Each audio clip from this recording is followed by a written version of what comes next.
Bonjour et bienvenue dans cette nouvelle vidéo. Je m'appelle Coraline et vous pouvez me retrouver sur les différents réseaux sociaux sous le pseudo de Malorae.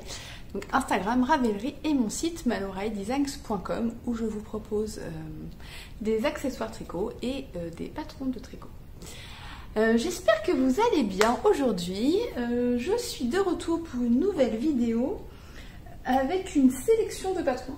J'essaie d'attraper ma pile. Une sélection de patrons puisque il y a quelques temps, je dirais cet été je crois, j'ai commencé à vous faire des petites vidéos avec 5 patrons ou 5 patrons parmi mes patrons en fait. Donc j'ai sélectionné 5 patrons pour l'été, j'ai dû sélectionner 5 patrons de gilets aussi et il me semble que j'en ai fait une troisième, je ne sais plus. Enfin bref. Voilà, donc ça avait l'air de vous plaire ce genre de format, donc je me suis dit que j'allais recommencer cette fois-ci avec 5 patrons pour l'automne. Puisque ça y est, nous sommes en automne, c'est officiel, les feuilles ont commencé à changer de couleur, le matin il fait très froid, il fait nuit de plus en plus tôt, c'est un petit peu déprimant. Donc voilà, on a besoin de tricot pour se réchauffer le matin et puis mettre un petit peu de gaieté dans nos journées. J'ai sélectionné donc 5 patrons, il y a un gilet, 3 pulls, un châle. Donc voilà, on va commencer par, on va aller du haut vers le bas. Donc le premier patron c'est un châle, là c'est le châle Euchera, donc il a été créé l'an dernier je crois, 2020 peut-être. L'an dernier c'était 2020, Coraline, on n'est pas encore en 2022. 2020 ou 2019, je ne sais plus. J'ai un trou de mémoire. Donc c'est un châle idéal si vous débutez. Si vous débutez dans les torsades par exemple, ou si vous avez envie de vous faire un châle, voilà, un premier tricot, c'est pas très compliqué, la forme est très simple. Donc c'est un châle triangulaire qui se tricote en déca.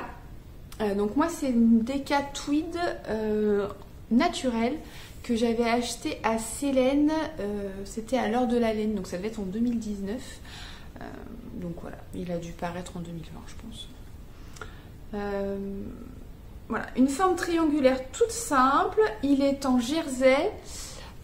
Au centre, on a une torsade avec les augmentations de part et d'autre. Donc la torsade, on ne peut plus simple, hein, on croise une fois d'un côté, une fois de l'autre. C'est vraiment la torsade basique de chez Basique. On augmente du coup de chaque côté du châle et au milieu au niveau de la torsade. Toutes les finitions sur le bord, c'est un I-cord et on commence aussi par un I-cord. Donc en fait on commence à ce niveau là, on va monter quelques mailles et ensuite on va venir augmenter. Voilà. Et donc toutes les finitions sont en I-cord, ce qui fait quelque chose de très propre. En bas on finit par une large bande de côte qui se termine également par un I-cord.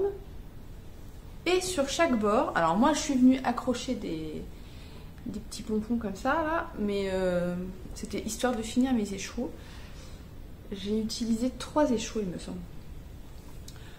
Mais après vous n'êtes pas obligé de les mettre si vous n'aimez pas. Il n'y a rien de... Et voilà, et ça fait quelque chose d'assez grand, d'assez chaud. Moi j'ai utilisé une laine naturelle, mais vous pouvez tout à fait utiliser une laine pas avec du tweed mais coloré, ou avec du tweed et coloré. C'est une épaisseur déca, donc ce qui fait que vous pouvez aussi tricoter en fingering et mohair, ce qui vous fera un mélange déca. Enfin il est quand même assez simple à modifier au niveau des laines.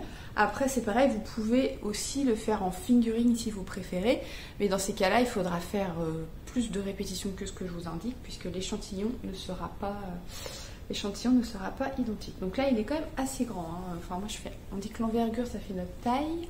Donc moi, je fais 1m72 et voilà, il fait un petit peu plus que mes bras.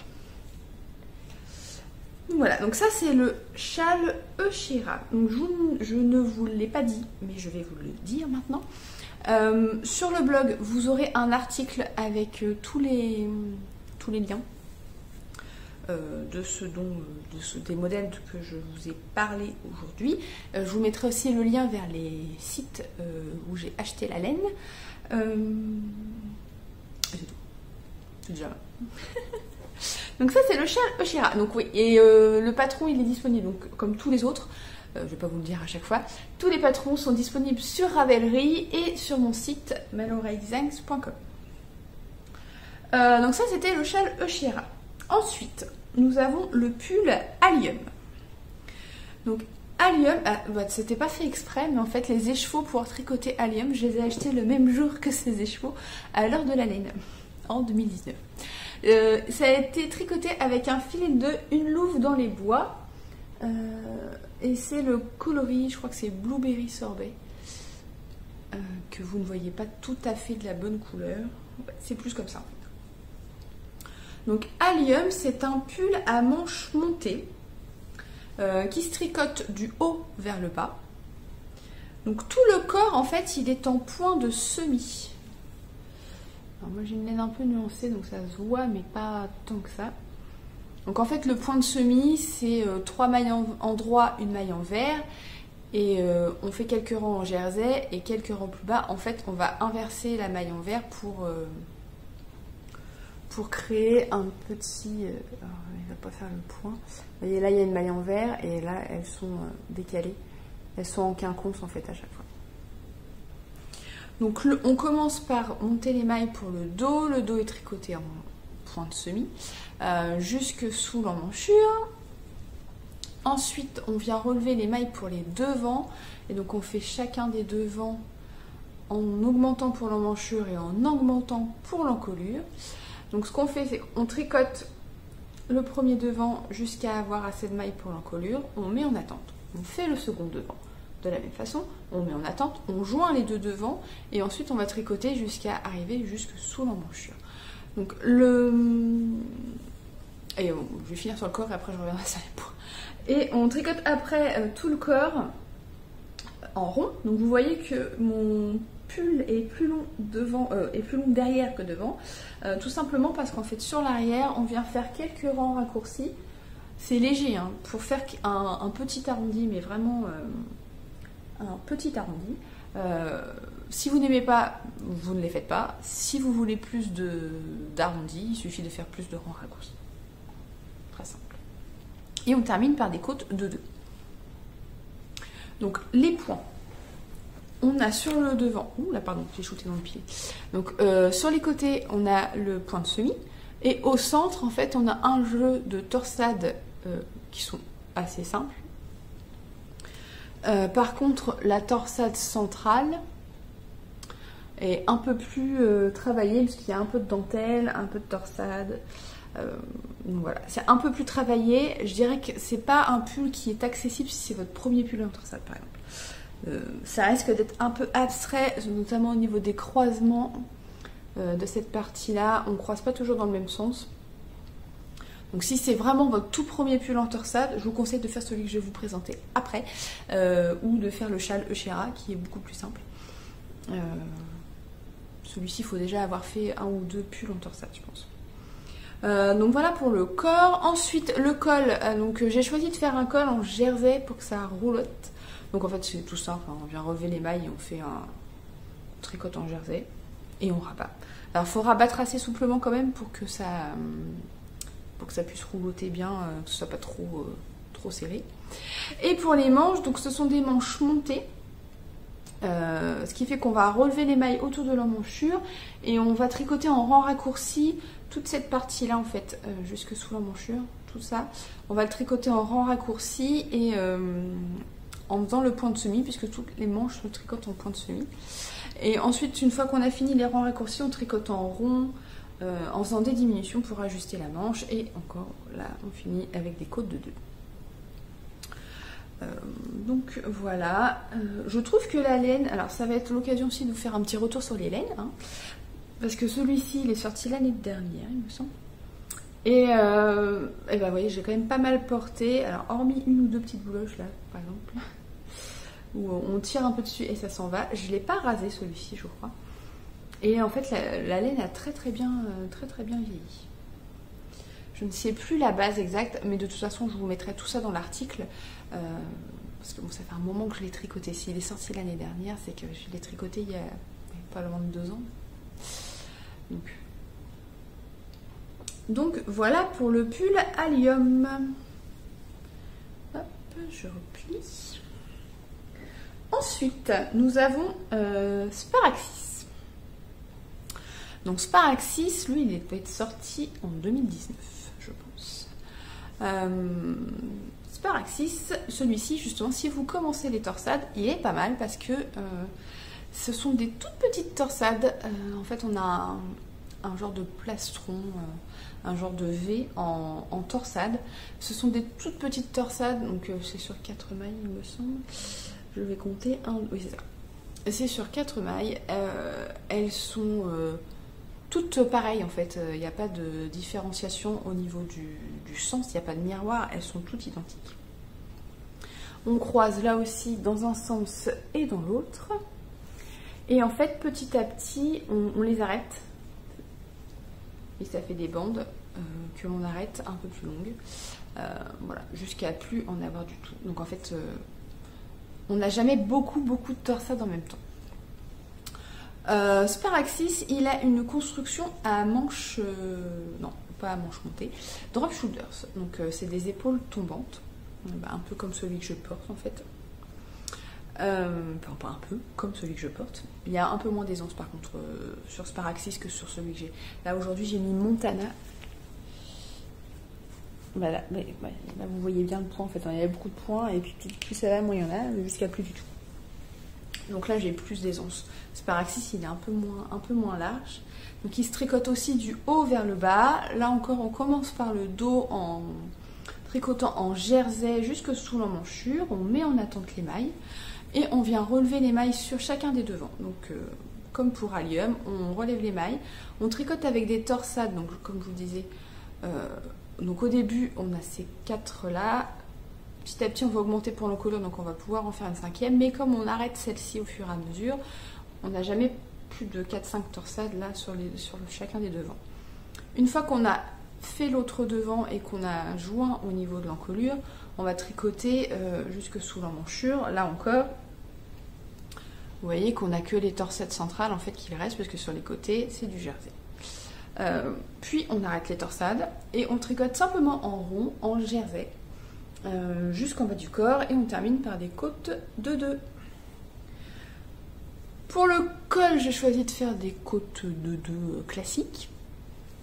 Et pour les manches, pas de rang raccourci cette fois, puisque ce sont des drop shooters.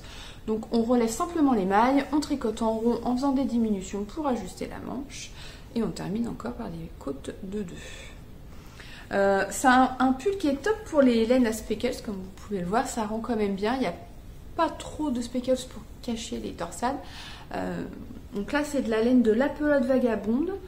J'ai pas alterné spécialement les échevaux et en fait vous voyez des taches, mais vous les voyez plus à la caméra qu'en vrai. En vrai il n'y a pas autant de... Je vérifie. Non. En vrai il n'y a pas autant de démarcation. Donc c'est le coloris, je crois que c'est dans les pas du renard. C'est la base abri. Donc il me semble que c'est 100% mérino. C'est marrant ça, il y a des qualités de laine que je me rappelle. Et genre là, pour le pull Allium, impossible de me rappeler de la base. Alors que celui-ci a été tricoté avant. Allez savoir.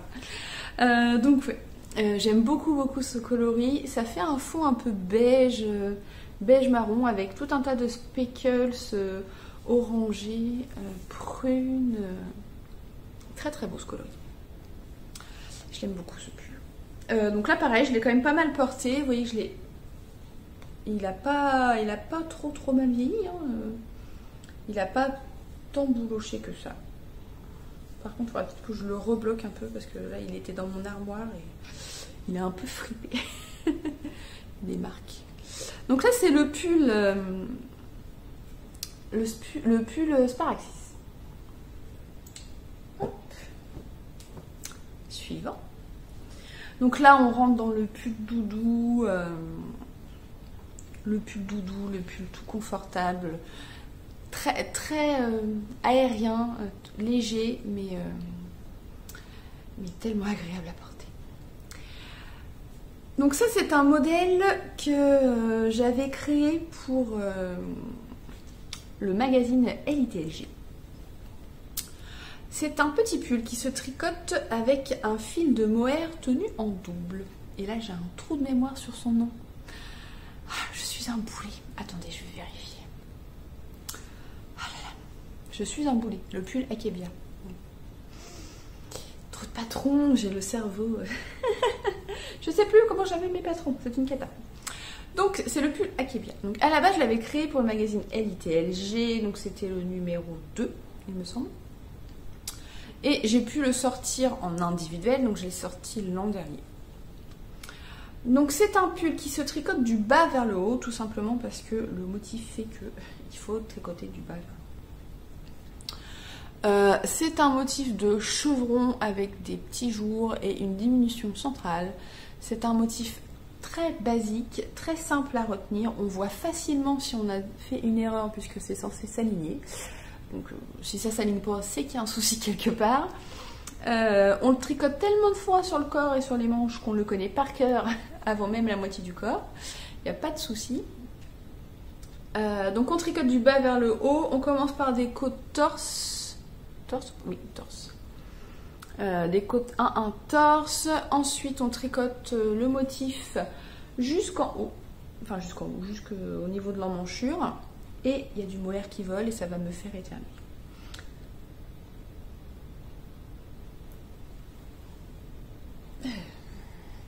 Voilà. Éternuement stoppé avant. Donc on tricote jusque sous l'emmanchure et ensuite on vient tricoter séparément le dos et le devant pour créer les emmanchures parce que sinon on ne peut pas passer les bras. Donc le dos il se tricote tout droit jusqu'aux épaules. On met les mailles en attente. Et on rabat pour le col. Ensuite, on vient faire le devant. Donc là, on va tricoter comme pour Allium ou Sparaxis, mais à l'envers. Donc on va tricoter tout droit jusqu'à l'encolure. Puis, j'ai plus de batterie. Ok. Ça veut dire arrête de parler et va plus vite.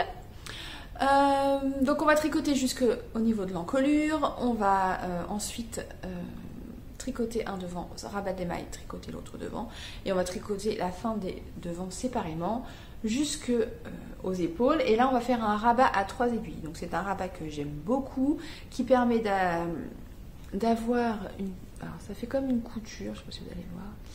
Comme une couture, ça fait un bon maintien surtout pour ce pull qui est uniquement tricoté en mohair. Si on ne fait pas, il va se détendre au bout d'un moment. Donc là, ça fait comme une petite ligne très très propre. Par contre, il faut juste faire attention, vu que c'est de la dentelle sur ce pull, à bien faire un rabat souple. Donc il ne faut pas hésiter à prendre une taille d'aiguille bien supérieure à ce qu'on devrait utiliser normalement. Parce que vu que c'est de la dentelle, si on serre trop, on va jamais pouvoir passer, enfin ça va être hyper désagréable au niveau de l'épaule. Donc il faut que ce soit vraiment bien souple pour que ça puisse bien s'étirer. Pour le col, c'est un col tout simple en côte 1-1 torse. Et pour les manches, donc comme pour le pull Sparaxis, c'est un pull drop shoulders. Donc on vient relever les mailles autour de l'emmanchure et on tricote en dentelle. Donc voilà, on tricote le même motif que pour le corps. Il n'y a pas de diminution, on tricote tout droit et on diminue juste avant les côtes. Pour avoir un léger effet de bouffon. Alors après, ça dépend de la taille que vous tricotez. Si vous tricotez avec beaucoup d'aisance, vous aurez des manches beaucoup plus larges. Ça peut être très joli aussi. Hein. Donc moi, il n'est pas hyper ajusté, hein, mais je dois avoir 10 cm d'aisance, quelque chose comme ça. Mais on peut aussi le tricoter avec une aisance plus importante, ça peut être très très joli. Et j'ai des bûches et j'ai l'oreille qui me grimpe. Donc voilà, donc ça c'est le pull Akebia. Oh, j'ai cru que j'avais encore reperdu son nom. Donc moi je l'ai tricoté avec un cône de mohair de chez Knitting for Olive. Donc le cône de mohair, je crois que de mémoire ça doit être une 50aine d'euros. Et c'est le coloris rust il me semble. Alors vous le voyez plus orange qu'il n'est en vrai. Il est beaucoup moins orange que ça. Et pour les petites tailles, un cône ça suffit pour... en fait on tient le fil en double. Donc j'ai séparé mon cône en deux. Ça a été une vraie galère d'ailleurs de séparer son cône en deux. Ça n'a jamais voulu se bobiner. Donc il a fait que je fasse la pelote à la main. Mais en séparant le cône en deux, j'ai eu de quoi faire mon pull et il me reste encore de la laine. Donc ça peut être intéressant, ce qui permet d'avoir un pull sympa pour pas trop cher. Après vous pouvez aussi utiliser la Drops, c'est la Kid Silk. Ça marche aussi, c'est très bien aussi. Après il y a d'autres mohair. Je ne connais pas toutes les marques qui font du mohair.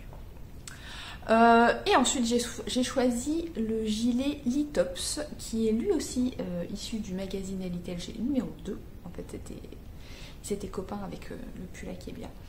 C'est le petit gilet parfait cocooning. Donc ça a été tricoté en DK et donc ça c'est ma version.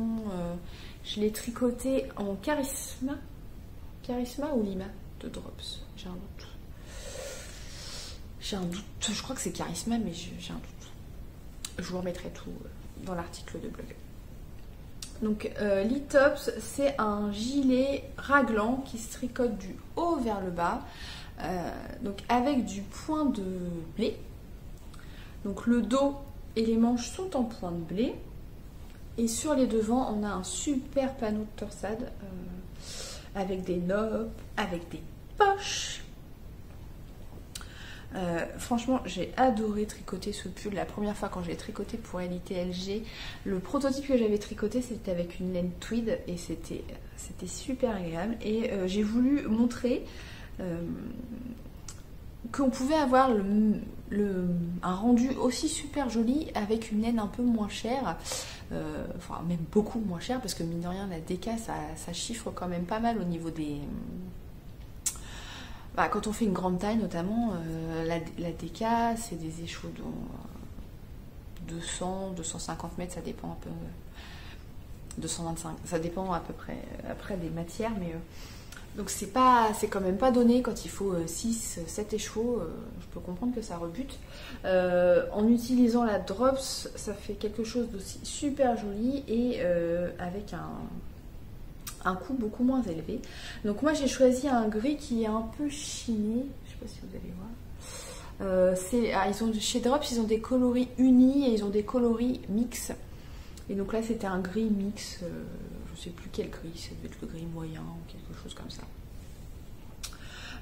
Donc ça se tricote du haut vers le bas. Je vous ai fait des diagrammes. Alors c'est un patron qui a beaucoup de pages, il y a d'ailleurs beaucoup de fichiers. Tout simplement parce que j'ai fait des fichiers par taille. Vous avez plusieurs diagrammes. Vous avez un diagramme pour chacun des devants et ensuite vous avez le diagramme pour le reste du corps. Donc vous avez toutes les augmentations et tout est sur la grille. C'était pour éviter d'avoir un patron rang par rang de 50 pages. Bon, même si au final avec les grilles, il y a beaucoup de pages, mais je vous ai fait un fichier d'explication et un fichier de grille, ce qui fait que vous imprimez les explications et après vous imprimez simplement les grilles qui correspondent à votre taille, ce qui est mieux en termes d'impression, je trouve. Les torsades sont pas hyper compliquées. Au final, on a des mailles du jersey en vert, des mailles toutes seules là. On a ensuite des losanges avec des nopes au centre, une petite torsade toute simple. Et là, ça fait une torsade XO. C'est pas des torsades très compliquées. Hein. Après, faut aimer les nopes. Si vous n'aimez même pas les nopes, vous pouvez les enlever. Il n'y a pas de souci. Qu'est-ce que je voulais vous dire d'autre? Donc oui, on commence par le haut, on tricote donc le dos et les devants. Non, c'est un raglan. Donc les dos et les devants, on augmente au fur et à mesure pour l'encolure V. Ensuite, une fois qu'on est arrivé sous l'emmanchure, on va séparer les manches. Et donc là, on va gagner beaucoup de mailles en moins. Ça va aller beaucoup plus vite. Et on tricote en aller-retour jusqu'en bas du corps. On termine par des côtes de 2. Et en fait, en même temps, on fait la poche. Donc je vous explique comment faire la poche. Donc moi, j'ai fait des toutes petites poches, mais vous pouvez en faire des plus longues. Mon gilet m'arrive au niveau des fesses, je crois. Mais vous pouvez tout à fait le raccourcir si vous préférez, ne pas faire de poche si vous n'aimez pas. Vous pouvez tout à fait aussi le rallonger. Vous pouvez le faire avec plus d'aisance pour avoir quelque chose de vraiment cocooning. Il y a beaucoup de possibilités avec ce modèle. La bande d'encolure se tricote d'une seule traite. En fait, on part du bas du devant droit et on relève les mailles, on fait tout le tour et on tricote en côte de 2, on fait les boutonnières sur le devant droit et voilà, et on rame. Pour les manches, il n'y a pas de maille à relever puisque c'est un raglan, donc on vient juste reprendre les mailles et on va tricoter en rond. Alors on fait des diminutions pour ajuster la manche. Sur ma version, je les ai fait un peu plus longues, tout simplement pour pouvoir replier les côtes. Donc on a une bande de côte qui doit faire à peu près 5 cm. Et donc ouais, j'ai fait un peu plus de point de blé pour pouvoir replier les côtes. En fait j'ai tout le temps froid au poignet, donc je me dis double couche de tricot, c'est bien. Et ouais, c'est un modèle super sympa à tricoter. Enfin moi j'ai beaucoup aimé, je l'ai tricoté 2 fois du coup. Tout comme le pull Akebia, je les ai tricotés 2 fois. J'ai vraiment beaucoup aimé les tricoter. Voilà. Et d'ailleurs j'ai bien envie de faire un nouveau gilet dans ce style. Pas tout à fait identique, mais dans ce style, ça me... J'ai très envie. Donc voilà pour le gilet Litops. Donc tous ces petits modèles sont disponibles, comme je vous le disais tout à l'heure, sur Ravelry et sur nos sites. Voilà. Ma petite sélection de patrons de tricot pour l'automne. J'espère que ça vous aura plu. N'hésitez pas à me dire dans les commentaires ce que vous en avez pensé. Voilà. Je sais pas trop quoi vous dire. N'hésitez pas non plus à vous abonner à la chaîne si ce n'est pas déjà fait pour ne pas rater les prochaines vidéos. Likez cette vidéo si elle vous a plu et pourquoi pas partager sur les réseaux sociaux pendant que vous regardez. J'aime bien savoir un peu ce que vous faites pendant que vous regardez mes vidéos. Donc n'hésitez pas à me taguer et à me dire si vous êtes en train de repasser votre linge ou si vous êtes en train de tricoter ou de préparer le repas. Voilà. Bon, j'arrête de dire des bêtises. Je vous laisse là et je vous dis à bientôt.